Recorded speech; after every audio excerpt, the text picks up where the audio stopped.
Welcome to Bring It Home, the show about American reindustrialization, the manufacturing renaissance, and all things reshoring. I'm your host, JP Hampstead. Really excited about our show today with one of my good friends, Jason Roberts, Senior Vice President of Digital Enablement at Mode Global. We're going to talk about freight, we're going to talk about freight brokerages, 3PLs, and especially rooted in the history of the freight scene in Chattanooga and talk about sort of how all the freight brokerages in Chattanooga got their start, their sort of lines of descent, both in terms of like founding personnel, their business models. And basically, this episode is going to be a great window into the world of the people who move things across America's highways. So stay tuned. All right, welcome back, everyone. I'm here with Jason Roberts, Senior Vice President of Digital Enablement at Mode Global. Jason, welcome to the show. Hey, appreciate it, JP. Glad to be here. So today we're talking about an industry that's very near and dear to my heart. When I first started as a journalist at FreightWaves, it was covering the freight brokerage industry. For those of you in the audience who may not know what that industry is, these are people who basically arrange trucking transportation. There are hundreds of thousands of small trucking companies in the United States. There are a few, maybe a few hundred giant mega corporations that move most of the freight. And the freight broker's job is to figure out how to connect all of those little trucking carriers with the freight that they need and make a little bit of money while doing so. Is that about right, Jason? Anything you have to add to that?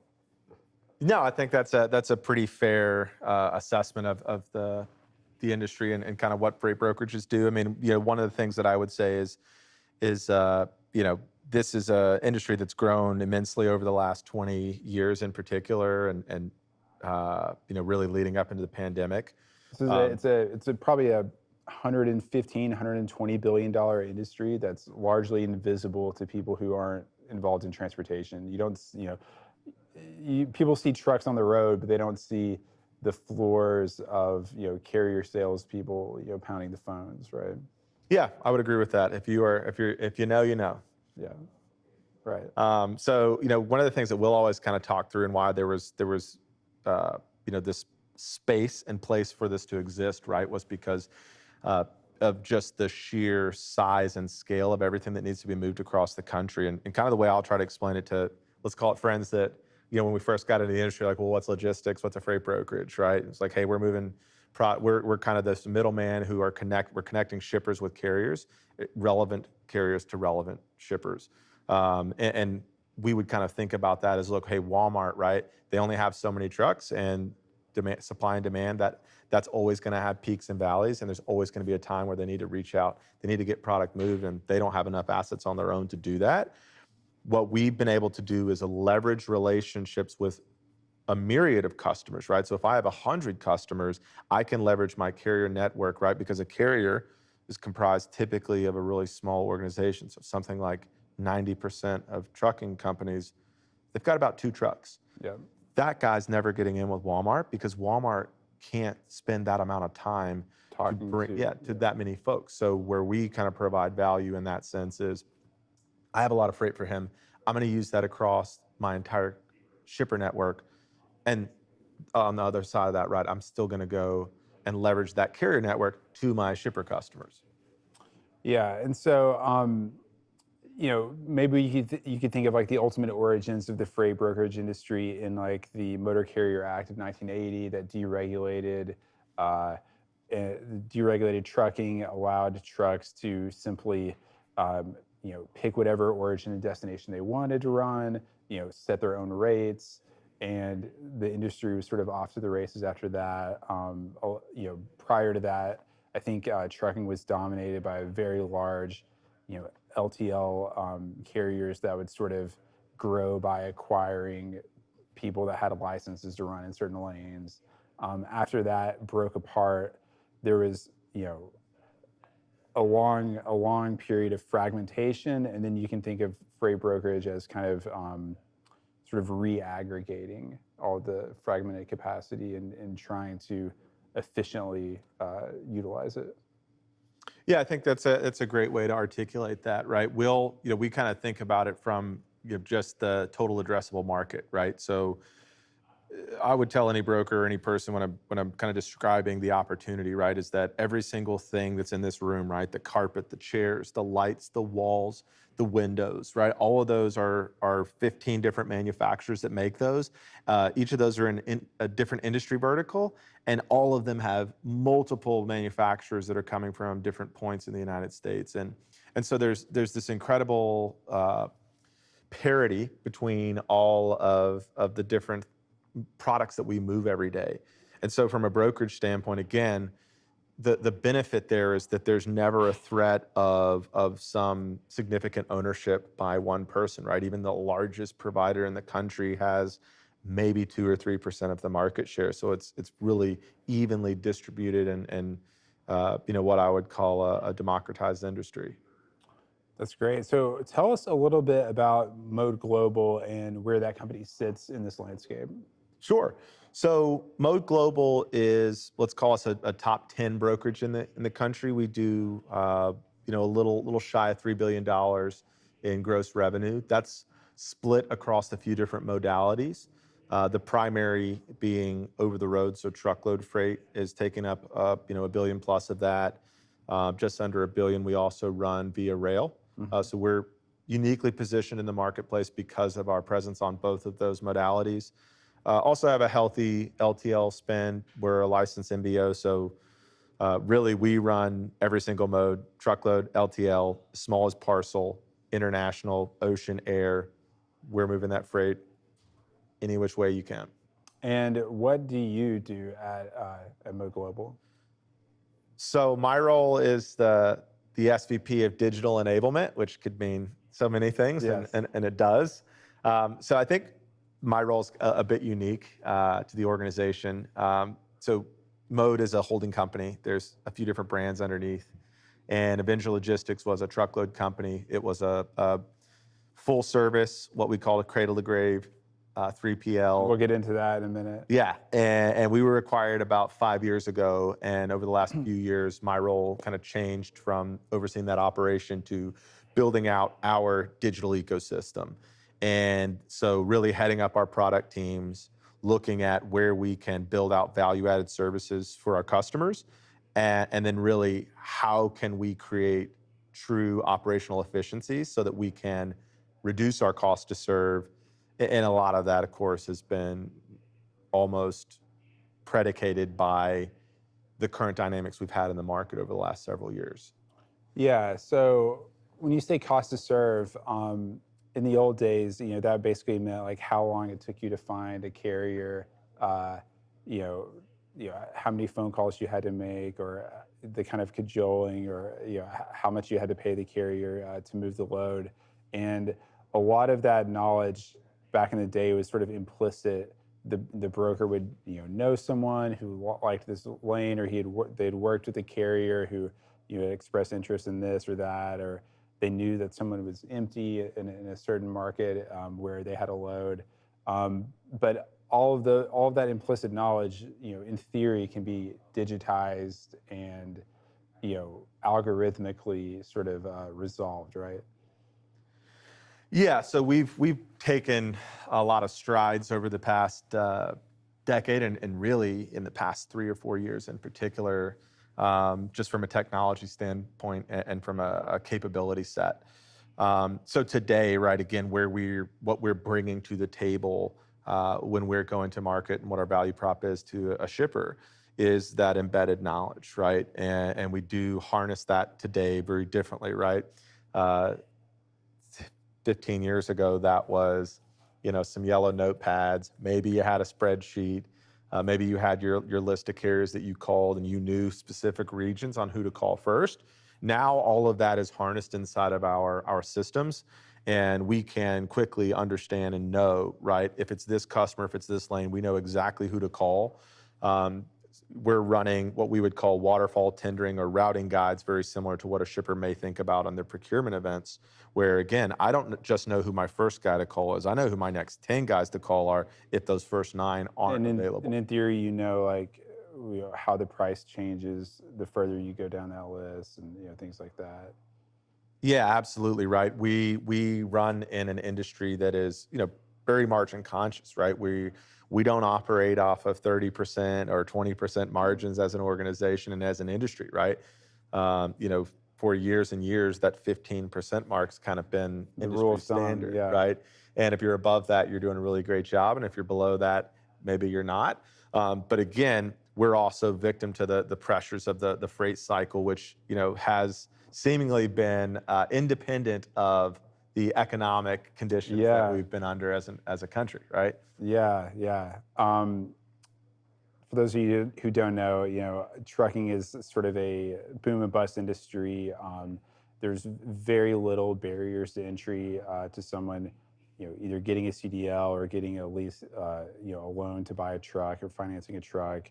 And so when rates are really high, capacity rushes in. Eventually, the market corrects. Rates can crash and get very low, and we have these cycles, and that's sort of normal, and it can operate independently from the economic cycle or the business cycle.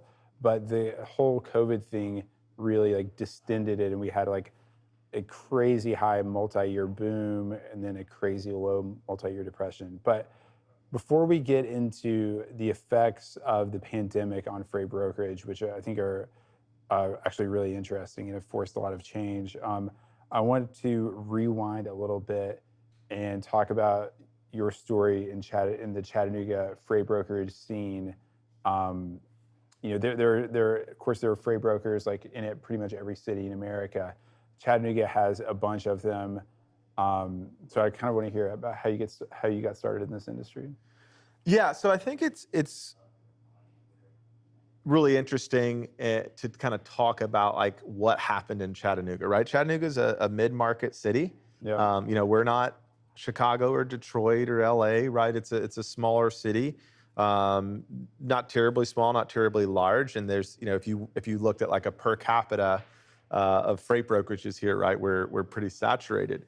And that happened because of a couple of reasons, right? There was, Access America was kind of what brought everybody into the freight brokerage scene in Chattanooga. But there was a lot of asset-based companies here as well, just because of our central location, right? Something like, I think, 70+% of the United States can be reached within a 24 hours drive from here. So you had a lot of these trucking companies also have offshoots. And I got into the industry on accident, which is how most people end up in this industry. I don't think anyone, starts off saying, hey, I'm going to go into logistics. UT has a good supply chain program, but that's really more centered around solving supply chain problems at a manufacturer level. Right. I had someone who said, hey, look, we were at Enterprise at the time. Really great corporate structure there, really aggressive sales plan that teaches people how to sell. And somebody had left there to go to Access America, which is this brokerage in Chattanooga, said, hey, you should come try this out. You're going to be good at it. We can make good money doing this. Let's start there, right? And then... What year is this? This is 2010, 11, something. Okay. Yeah, 2010, I think. That So a sounds few about years right. before the sale to Coyote. Yeah, so Coyote hasn't, right now Access is the game in town. Yeah. There's not really anything else happening. Obviously, a few years later, Access, they did really well in Chattanooga. They do even better in Minneapolis, Yeah. right? Which there's a couple other big players there as well. Once they sold to Coyote. When that happens, splintering happens. People leave. They go open up their own outfits. So this is 2014? Yeah, 2014 they sell. By 2015, there's at least a half dozen other brokerages in Chattanooga. They start building out. Then you also start seeing this conversion of asset-based companies. So your bigger players, even the guys that have 10,000 trucks plus, they start understanding and seeing the value in having a brokerage arm. And so they also start opening up brokerage. The U.S. Express, Covenant, people like that. Yep, U.S. Express, Covenant, KCH, Cowan at the time, right? These guys all start opening up brokerages as well. So now you're starting to build this industry out within the city. Then Coyote sells to UPS. Even more people leave, right? There's liquidity events, there's exits. More companies open up. So then you continue to start seeing more and more companies, and everybody, if you go to any one of these companies, right, there's always traces of that DNA where somebody, more often than not, one of the founders was either at Access America or Coyote at one of those, at some point in that life cycle. They take the knowledge that they had, they bring that, maybe they throw a little bit different into their comp structures and models at the new place, and then they continue to build that out. And it's really why we've seen just such a emergence of freight brokerages within the Chattanooga scene. That's great. And so in your role in this, tell them about Avenger and all of that. Sure. So, I was at Access for a little while, worked for a couple of asset-based companies after that, eventually landed at Avenger, kind of worked my way up, eventually becoming the president of the organization. And what kind of revenue was Avenger doing? They were about 100 to 150 million at that time. That's a pretty big range, but we had, again, it was a younger company. When I got there, there was probably a dozen people. I think that year was something like 26 million. And then we grew really rapidly. And then the owner of the company, right, was looking for an exit plan. So I helped him take the company to market, learned an incredible amount about all things finance as we went to market. We were successful, but there was not without turmoil there, right? Because we went through a sales process during COVID. And in fact, we're almost, our organization almost looked very different. But COVID hit in the middle of a sale. And so when that happened, obviously, everything changed. Because it was almost like, oh God, like, I remember in 2019 when we were watching, I guess, very end of 2019, beginning of 2020, we were watching like the news out of China, and they were like, there were people trying to sort of get a view into this economy that can be very opaque, right? And they were looking at like, looking at satellite imagery of like highway traffic and seeing how like profound and draconian like the shutdown was over there, and kind of panicking about the U.S. and like, if that happens here, like, is everyone going to go out of business? But that's not exactly what happened to freight brokerage during COVID, right? Right. So for a moment, it did, right? Yeah. So when this happened, we were at a trade show in Las Vegas when they shut it down. They shut the trade show down mid-show. Everyone has to evacuate Las Vegas, which, as you can imagine, was. This was in like March. Yeah, this was in March, early March. They shut the show down. Everybody has to evacuate. The entire city evacuates. All the hotels in Las Vegas shut down. It is. How did you even get out? It was a nightmare, an absolute nightmare. And once we get home, right, and now everything's shut down. Like all of our manufacturing facilities have shut down. We're having to make really tough decisions really quickly, right? There's some infrastructure companies still working, but our business ultimately, for the next couple weeks, 60-70% in half, just chopped. We had to make moves quickly to make sure that the company stayed afloat. A lot of layoffs, a lot of tough conversations. And then, a couple weeks later, it just was an absolute springboard, right? Yeah. And we try to bring everybody back as much. We bring most people back. There were some hard feelings for some, which was understandable, and then it was off to the races. So the demand was so pent up for that period of time, and it was being stimulated by the government. Right. So that's you think about. You hear this some in the market now where people are worried about some froth, but back then there was no question, right? This was a regular term that people were using, and it was, right? There was all this stimulus that was being injected into a marketplace that already had pent-up demand, inventory issues, inventory that they wanted to get cleared out. And so it became this unbelievable opportunity for everybody in transportation, freight brokerages, railroads, truck drivers, right? And in fact, it's why we're where we are today.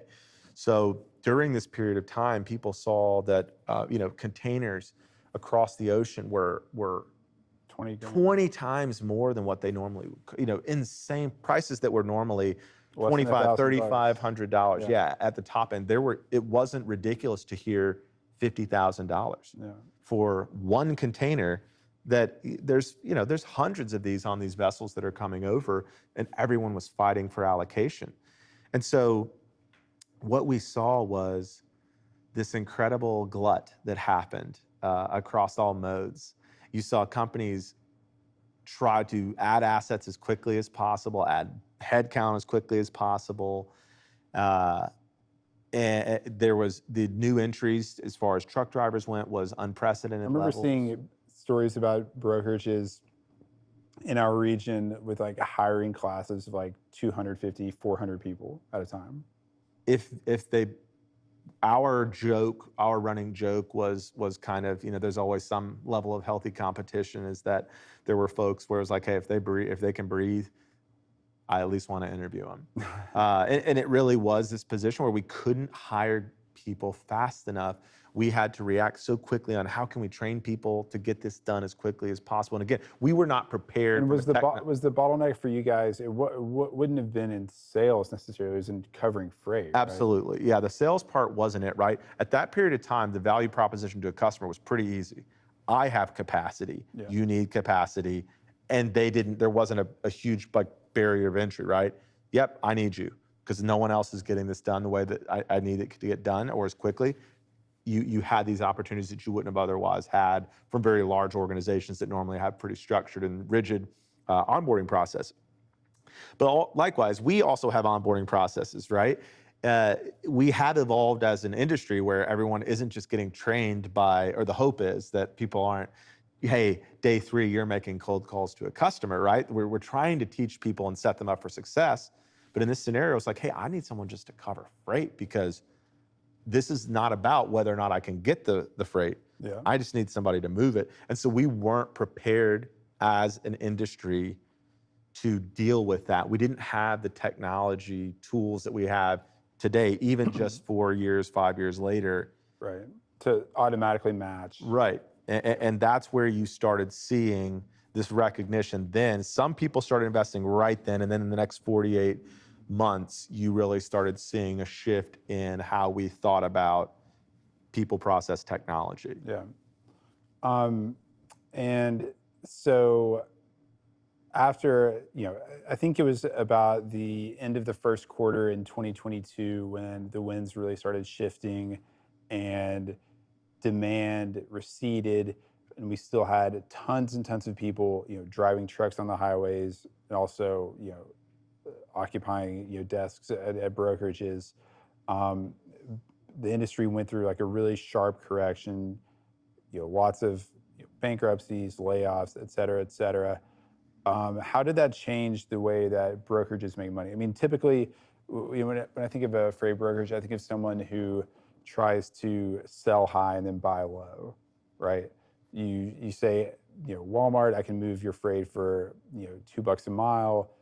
And then you try to find someone who will actually take the load for 180 or 190 or whatever it happens to be, and then that margin becomes the broker's like net revenue, and that funds all of your operations and your people, and et cetera, et cetera.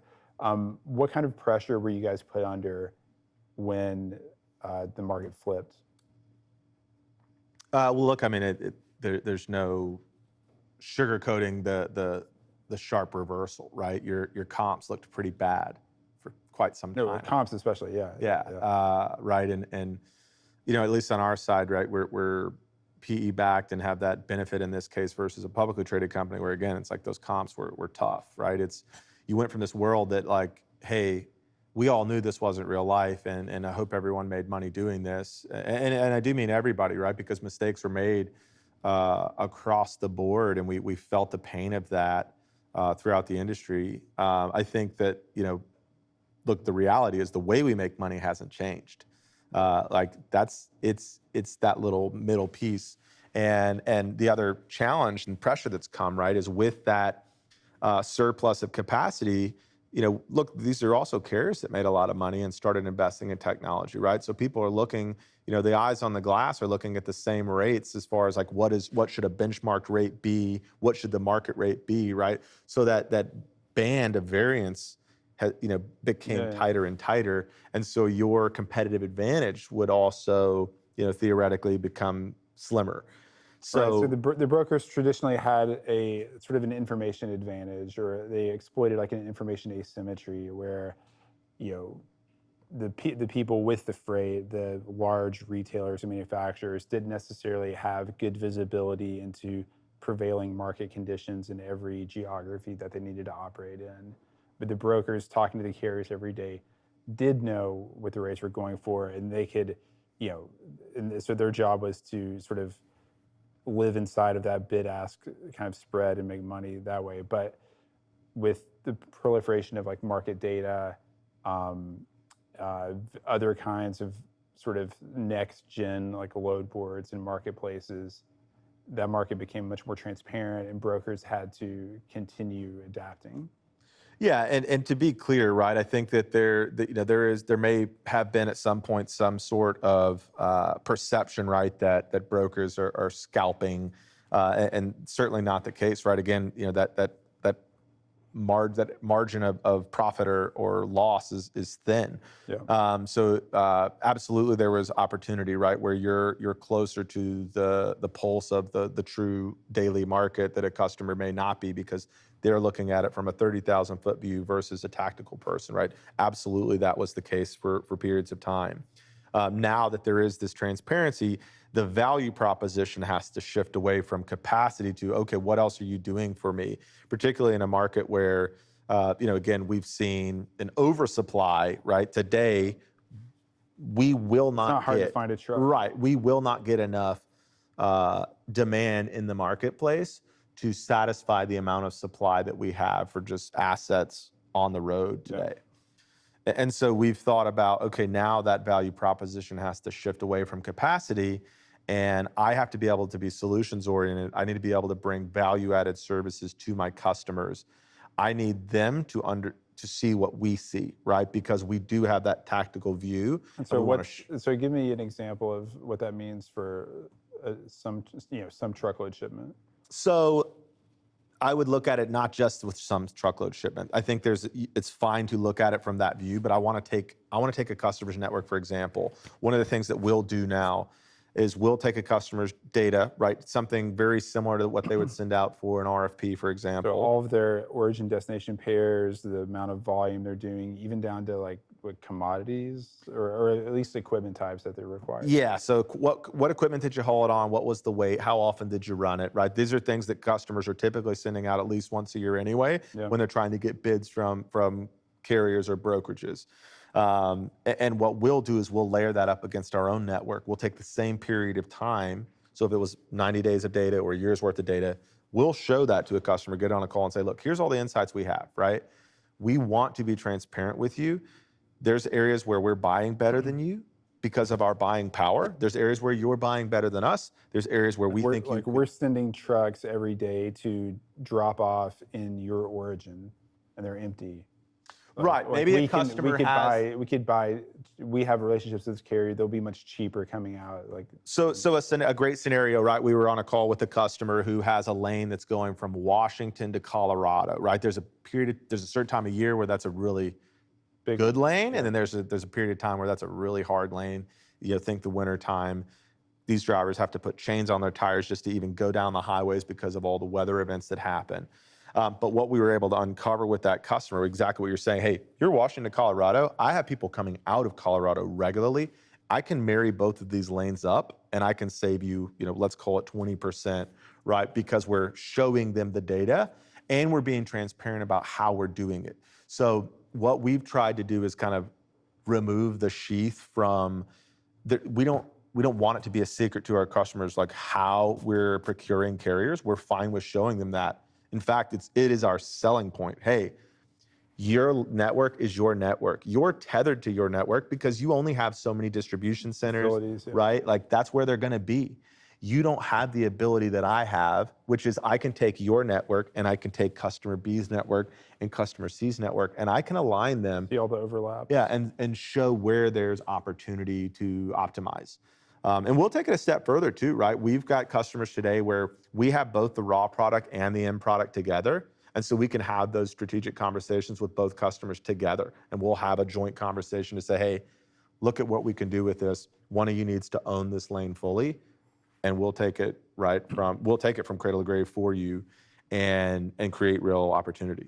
So thanks, Jason. That's a really good example of how the sort of changing market dynamics after the pandemic forced brokerages to change the way that they sell and create value for their customers. But there are also, the recession, created other stresses internal to the brokerage, right? I've never been a freight broker, but from what I understand, they're typically paid fairly low salaries, and they make most of their money on commissions based on their margin that they generate. Now, when rates crashed, when shippers no longer had difficulty finding capacity, a lot of people might have gone from making, say, $100,000 a year to like $45,000 a year, or whatever the case may be. How did the post-pandemic recession change the way brokerages had to compensate their employees?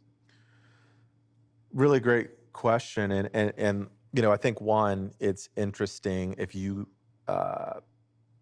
follow the kind of footprints of brokerages across the country. They all typically follow pretty similar compensation models, and it's almost always depending on what their origin was, right? So the Chicago, you had American backhaulers and this Chicago model that people call, right, the split model with carrier sales, customer sales, where there was some sort of draw plus commission. So the draw for an organization was, hey, I'm paying for this seat, this body in that seat. They're paying for themselves plus a commission. Access America, the Chattanooga region, right, kind of adopted a split between this compensation model that you referred to in that split model.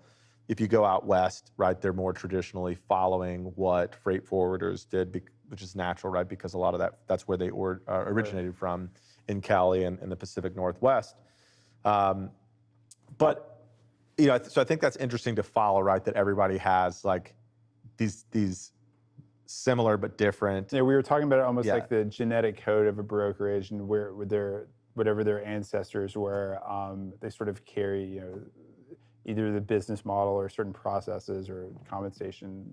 Yeah. So as these continued pressures have mounted, right, you start thinking differently about what makes sense for a brokerage, right? Is a cradle-to-grave model the best model? I mean, it works really well when you're building a customer up because of that touch and that service, but at scale, that doesn't work, right? You can't move 3,500 shipments with somebody touching so many pieces of the life cycle of a load, right? So what we found was that it's all of it, right?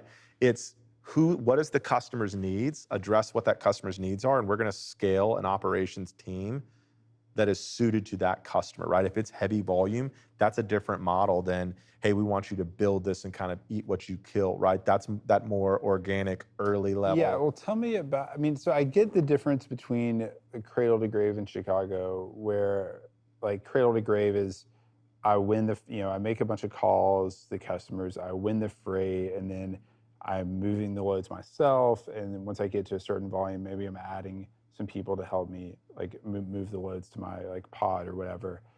And I understand, that contrasted to the Chicago model where you've got people bringing in freight that populates like an internal load board, and then you've got carrier salespeople just picking loads off the board and calling carriers and sort of in competition with each other to get the best buy rate for that particular load. But what's really the difference between building an operations team to serve a customer and cradle to grave? Because a cradle to grave pod kind of sounds like an operations team to me. So cradle-to-grave pod, right? Like they are doing all those things and they're doing it regularly, right? So they're prospecting customers. They're trying to get customers in the door. They're doing they're cold calling. They're building their funnel from a sales standpoint. They are also, when they have the loads, a lot of times they're also pricing the freight. Maybe they're at a place where they have someone pricing it for them, but then they're going and finding the carriers for those as well. They're building the loads, booking the loads, right? They're touching every piece of that. Versus when you're building an operations team for a specific customer, right? Everybody on that team may have a specific role for that customer, right? I see. Some person, maybe they're just handling appointment scheduling and track and trace. So they're making sure, right, the load's where they said it was. There's no issues. They're the ones that are building that piece. Maybe someone else is keeping up with trailer pools, right? Like for us, we put drop trailers in place for shippers and receivers all over the country. Obviously, someone's got to manage that. Very operationally intensive. Yeah, absolutely. A lot of manpower that's required to do that efficiently.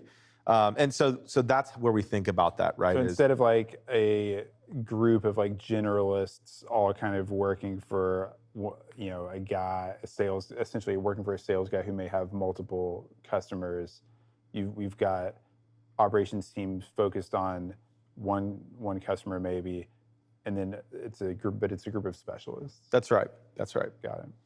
And again, we at scale, right? There's different phases of development and kind of where you're at with each of those customers, and we try to think about that as there's different levels, and we're going to address that with a different model depending on what that looks like. And that's really, to my understanding, like there are a lot of brokerages who, maybe before the recession we're talking about, really thrived on like spot freight in different situations. But to scale a contracted business with, big sophisticated shippers, you almost have to have an operations team to make sure that you're like, getting the scores that these are companies that are like sort of ranking all their transportation providers by performance weekly or monthly, right? Yeah. So look, there's only a few companies that come to mind that have been able to scale without doing that, and it's I can count those on one hand. Where we've seen success is exactly that point, right? We know that, and especially in this market, right? We talked a little bit about this freight recession, right? And I think it's important that people fully understand and appreciate that, right?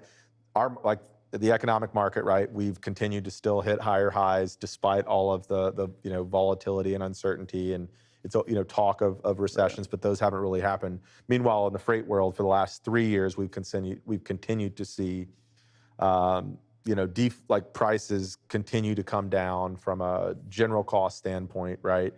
And as we've thought through that, again, it was about like how can we create value.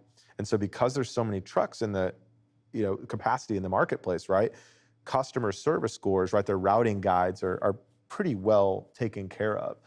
Most people know what's at stake. So these guys when customers have a routing guide that's at like, call it 80 or 85% versus today, most are going to be at closer to 95%. In almost all cases, it's because a carrier has made a choice to not take that load. And when they don't, there's only 2 reasons to not take that load. Either there really was something going on with that truck with a blown turbo, okay, or they went and got something that made more money.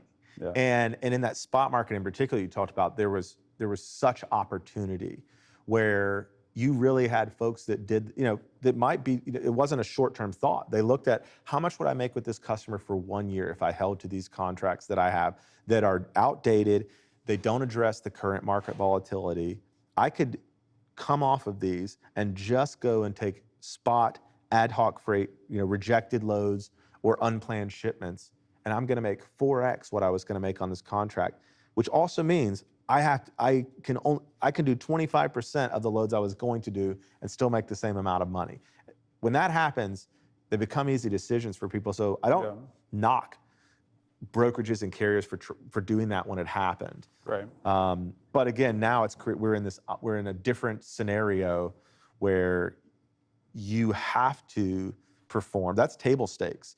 On-time pickup, delivery, full visibility, all of that's table stakes now. So today it is about, well, what else? What else are you going to bring to the table? Because I have no shortage of people knocking on my door, and I'm decently happy with my service right now. Right. So I think we're about to get into compensation for like operations teams or that. Did you want to follow up on that? Yeah, so now we've thought, but traditionally we kind of thought through like it was margin dollars, right? That was the name of the game. And traditionally that was it for 10, 15 years, right? Now you try to think through, okay, well, there's not a lot of room to play with on that side of the market today And anyway. for our most important customer, do we really want to incentivize people to find the absolute cheapest truck? Like, is that actually Right. what we want them to do? So now what we think, you had this blend, right, within an organization, at least with one of our size and scale, where yes, there are some people that still make money off of margin dollars, but there's also entire groups that say, hey, you know what, instead, we're going to give you a really competitive salary. And what that allows for us to do is it allows us to think strategically about our customer journey, right? So does that mean that what that means is that person that's making a salary, well, they're still going to service that load, right? Whether we made $1, $10, or we lost $100 on it, right? It doesn't, they're incented to serve that customer. And so the comp structure is really more centered around strategic goals for those groups, right? Hey, we're going to pay you a bonus at the end of the year if you can increase your volume with these 3 customers by X%, right? Because we want, if the goal for that customer is, hey, we want to get market share because we're trying to show that customer, one, that we can handle the volume, and we will do that without a loss of service, and because we're trying to create a more strategic partnership with them. So we have seen that shift over the past several years, where now we start identifying, again, just like that operational team. Well, this requires a different touch, and we need it. Like, no matter what, people do what they're incented to do, right? Like that's human nature. Just like you'll shortchange, or you'll take a shortcut if you can get away with it. It's human nature to do that because you're not being punished if you don't, right? Same way, if we want to drive the right behavior, you have to incentivize that behavior. So we found that, again, let's put specific goals targeted around the customers that you manage today. That's going to drive long-term value for our organization and for our customers. That's really interesting to hear. We should also talk about the technology piece. There's been sort of a long-standing dream in freight brokerage that loads could be priced algorithmically, loads could be matched to carriers algorithmically, tracking and visibility could be provided to the customer automatically. Companies have raised a lot of money on that promise. They've also gone bankrupt when it didn't work out. What's the state of like brokerage and logistics technology today? What are the kinds of vendors and applications that you're looking at? Look, I think most that are in the industry know that transportation in particular is kind of slow to adopt, right? It's slow to adopt, but it's also like just teeming with edge cases. Absolutely, absolutely, right. The reality is, for any transportation organization, right, is that, especially for someone who comes from the outside and steps in, there's always this belief that, hey, this is pretty, you're moving cans, you're moving trucks, like this can't be that complex, right? But I think the reality is, for anybody that comes into the industry, they realize pretty quickly just how nuanced our businesses are, right? And I think that's a really good call out on the edge cases, right? But generally speaking, slower to adopt. But we've seen in the last several years, number one, I've never seen something like AI get commoditized so quickly. I've never seen anything get commoditized so quickly. But I've also never seen us flock towards something so quickly, right? I think, look, we see that on the news all the time. Everyone does, right? A lot of companies are spending money building out infrastructure for these, but a lot of those haven't actually yielded real dollars yet. What we're seeing in our industry is that not only are people flocking to it, but we have real use cases today. That dream you just spoke about, lots of that's happening right now. The rates that we provide for customers today and the rates that we use to negotiate a lot of our carriers and some of our digital ecosystem, it's exactly what you're talking about. It's a predictive rating algorithm that we built over a couple of years, and it works. We know that's what we're going to end up paying a carrier with a very small margins of error, small enough that these are all very manageable. We have systems in place where we do have logic that sends specific lanes, specific rates to specific carriers. We have scenarios today where we have a load that hits our system from a customer through EDI, right? It comes from their TMS into our platform. The load gets saved, it goes straight to a carrier. The carrier, we have carriers that accepts it, or we also have carriers that are automatically accepting that as well. We have entire scenarios where that load that we bid, and we have loads where customers have bid boards, and we're using that same algorithm to bid on that freight. So we have scenarios where we're bidding on the freight autonomously. It's coming into our system electronically. It's being automatically sent to the carriers, and they're automatically accepting it without somebody touching that. And that's not it's not all of our freight, but it's a significant amount now. It's a meaningful number that. And is it just limited to like what you might think of as like generic like dry van that's no, again, this is or can you do like multi-stop, flatbed, refrigerated, right? High value, hazmat, right? Like we've tried to each of those boards is kind of bespoke to the carriers that should look at that freight, right? And so it's not just like these are all carriers that are that are vetted. They're specifically brought into this platform because they are our upper tier carriers, and we feel confident enough that if the load matches to them, we are very comfortable with it. And then the other piece of that, right, is now it's the workflow piece, right? Agentic AI is becoming a reality so you guys are already using agents to do what? So today, again, this is smaller scale, right? This is POC, but we have agents today that are, they're taking phone calls from carriers that are calling in on our freight. They're negotiating on our behalf based off of rule sets that we've put in place. Voice agents. Yeah, these are voice agents. And again, with any of this, right, there's, you break it up. Do they like yell and scream at the carriers too? No yelling, no cussing. There is, but I can tell you it's very conversational and pretty tough to tell that it's whether or not it's an agent or a person on the back side of that phone. Today we're transferring that off to a person, but in short order, we'll be very comfortable with that load being fully booked.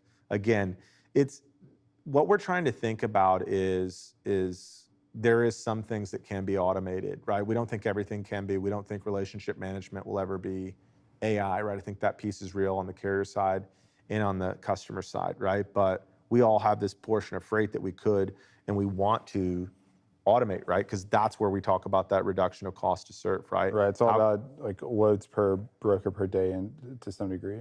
Well, what I actually think will happen, and maybe this is 3 or 5 years, but what I think what you'll start to see for brokerages and maybe just across the industry in general, is you're going to have, that number you talked about, right? I don't think you're ever going to have like people hiring 200 people in a hiring class again. I think what will happen instead is you're going to get 20 people, and they're going to get paid a 6-figure plus salary, and they're going to be managing agents. Yeah, they're either going to have tech, product, operations background, and ideally a little bit of all of those, so that they understand the tribal knowledge that's needed to deal with the edge cases and nuances that are a part of our everyday operation. But they'll also be savvy enough to build workflows for themselves, and I think kind of most importantly, right, when something goes bump in the night or there's an issue, right, they're going to recognize that something happened that was wrong, and they're going to be able to act quickly on that. It's fascinating. Anything we haven't gotten a chance to talk about that it's on your mind, you have something to say about? Look, I think that, right now, I think what we're dealing with as a whole is I've found it interesting as I have a lot of customer calls, and this was just kind of more of like a general caution on my side. It's funny when people start getting comfortable how they'll slip back into kind of old habits, right? And we've seen some of that with conversations with prospective customers, where it's like, hey, well, things are going well, so we're going to go back to doing this XYZ thing. I'm like, well, that was working until it wasn't, right? So it's interesting to hear that dynamic. And the other thing I would just say is we're excited about the changes that are coming in the industry right now. We welcome it. We're embracing that. I think that shippers are also starting to see and understand that there's a different way to look at their supply chain. And I think the other thing that we've seen that we really are welcoming and I think is a sign of progress is that, we now kind of act as consultants for a lot of our customers, and they're seeing us as a subject matter expert, right? Because of our position in the marketplace. And what we've seen is in those cases, we're able to start having more strategic conversations with customers to say like, hey, we can be your operational arm, or we don't have to be your operational arm, right? We're in a position now where what used to be the only value was I can move a load for you. We're not in that position anymore. I can move a load for you if you want me to, or I can just take your existing network and optimize it for you. I can be as involved or not involved as you want me to be. We're building out solutions that are agnostic of whether or not I need to be the one moving your freight. Right. I can show you what it looks like if we were to move that freight. I can show you what it looks like if our network was layered onto yours, or I can just take yours, right? And we've continued to see interest around that. And I think that's a big shift from what we saw from the last, let's call it 5 years. Awesome. Jason, thanks so much for coming on the show. That'll do it for this episode of Bring It Home. You can find us at bringithome.us. Catch us on YouTube, X, Apple Podcasts, all of your favorite platforms to listen in. And stay tuned. We'll be back in a couple weeks.